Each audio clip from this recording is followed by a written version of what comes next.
Assalamualaikum warahmatullahi wabarakatuh. Sahabat-sahabat YouTube yang mudah-mudahan dimuliakan oleh Allah SWT. Kali ini kita akan membicarakan tentang Prabu Darmokusumo lengser ke Prabon tanpa cawe-cawe. Prabu Darmokusumo atau juga disebut atau nama lainnya adalah Prabu Puntadewa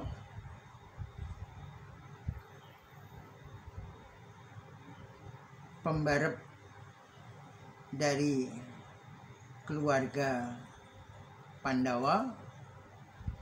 Beliau adalah seorang Ratu Gung Binatoro. Ratu Gung Binatoro itu artinya kekuasaan raja itu agung Binatoro. Baudendo Hanyokrowati, berbudi Bawalaksono, ambek adil Paramarta. Artinya kekuasaan raja itu besar laksana kekuasaan dewa, pemelihara hukum dan penguasa dunia, meluap budi luhur, mulianya dan bersikap adil terhadap sesama. Nah, ini Ratu Gung Binatoro itu kemudian menjadi konsep raja-raja Mataram.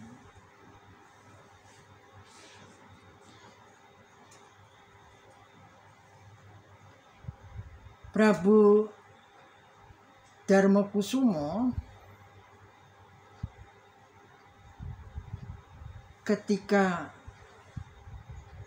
lengser ke Prabon itu bukan karena dilengserkan atau dimakzulkan, tapi Prabu Darmokusumo itu sadar diri bahwa dia merasa tugasnya menjadi raja itu hanya untuk melakukan perang suci melawan keangkaramurkaan, yaitu yang direpresentasikan oleh keluarga Kurawa, saudara sepupunya sendiri. Ketika perang Baratayuda sudah selesai, ya dia sudah merasa bahwa selesailah tugasnya. Dia merasa sudah purna tugas, sehingga dia secara sadar diri bermaksud lengser, meskipun saudara-saudaranya menginginkan dia tetap menjadi raja lebih lama lagi.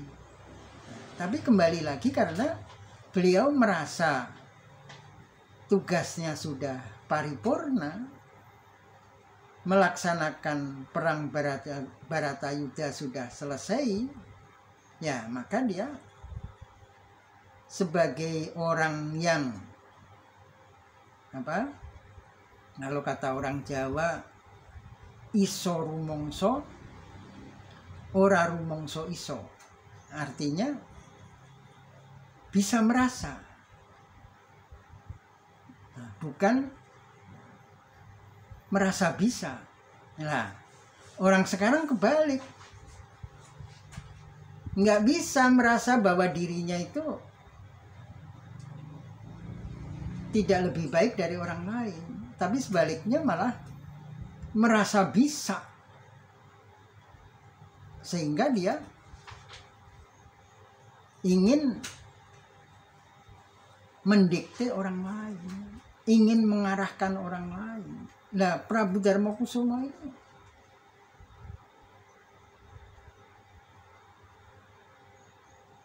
iso rumongso, jadi bisa merasakan bahwa dirinya itu tidak lebih baik dari saudara-saudaranya.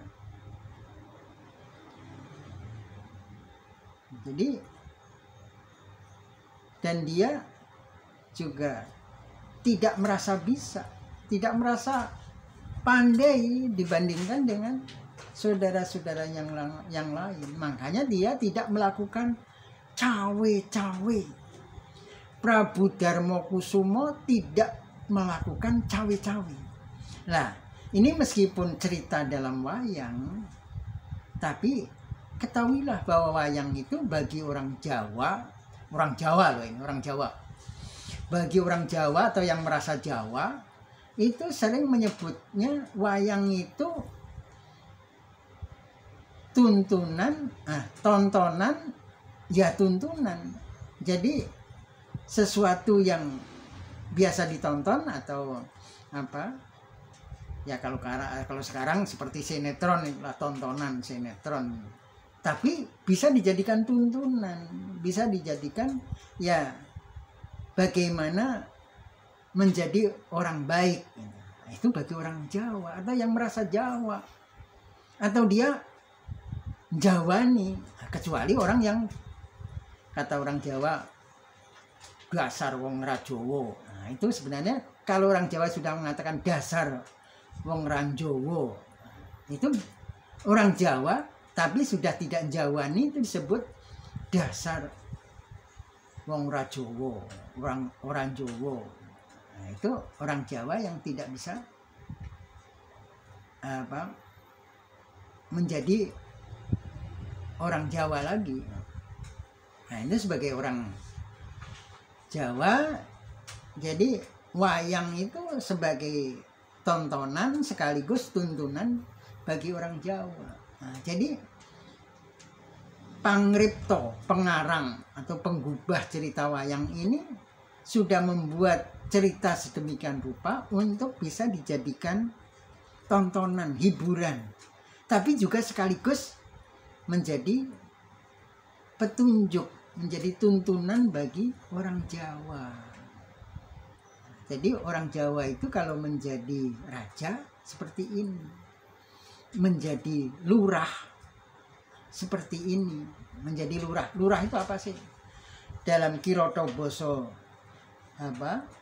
Jawa, lurah itu nek ngulu sing arah-arah. Artinya ngulu itu nelen. Jadi kalau nelen itu ya yang arah-arah gitu. Nah, punya arah-arah gitu. Kalau nelen itu punya arah-arah. Nah, jadi artinya ya untuk jadi orang suci benar-benar bersih itu ya susah ya. Meskipun idealnya kita harus bisa seperti itu, tapi kan susah. Tapi ketika ya istilahnya orang Jawa ngono ya ngono tapi ojo ngono. Korupsi ya korupsi, jangan rendang disikat, tempe goreng juga disikat. Orang lain dibagi gitu. Ya kalau korupsi ya diharapkan jangan gitu. Tapi seandainya terlanjur ya kalau rendang sudah disikat, tempe juga ditinggalkan, tempe tahu goreng tinggalkan, apalagi cuma gembus. Nah itu ya tinggalkan lah untuk orang lain. Jadi kalau nelen itu ya arah-arah. Kalau sudah terlanjur nelen rendang, ya tahu tempe apalagi gembus ya jangan juga disikat. Pikirin orang lain, terutama pikirin rakyat. Tapi kalau bisa ya jangan sampai rendang disikat sendiri. Rakyat juga pengen lah makan rendang, jangan cuma Pak Lurah aja yang makan rendang. Jadi kembali ke cerita Prabu Darmakusumo tadi, beliau ya raja di wayang, masa disebutnya beliau, ya dia aja lah. Dia setelah lengser ini nggak mau cawe-cawe, kemudian menyerahkan urusan suksesi ini kepada Pasewakan Agung. Jadi majelis yang hadir pada waktu itu ada Prabu Bolotewo, Prabu Kresna, terus saudara-saudaranya para Pandawa, ada Bima, Arjuna, Nakula, dan Sandewa, serta anak cucu Pandawa. Ada Gatotkaca, ada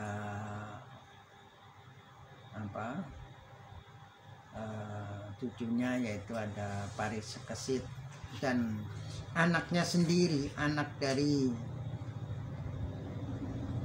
Prabu Darmakusumo itu Pancawala atau Pancawala. Nah ini juga menarik, padahal Prabu Darmakusumo itu punya anak namanya Pancawala. Ngapain anaknya kok nggak nobatkan menjadi penggantinya, menjadi raja? Tapi Prabu Darmakusumo bukan bersikap nepotisme itu. Nah, jadi ini hebatnya ajaran Jawa dalam pewayangan itu sudah ada yang menghindari nepotisme.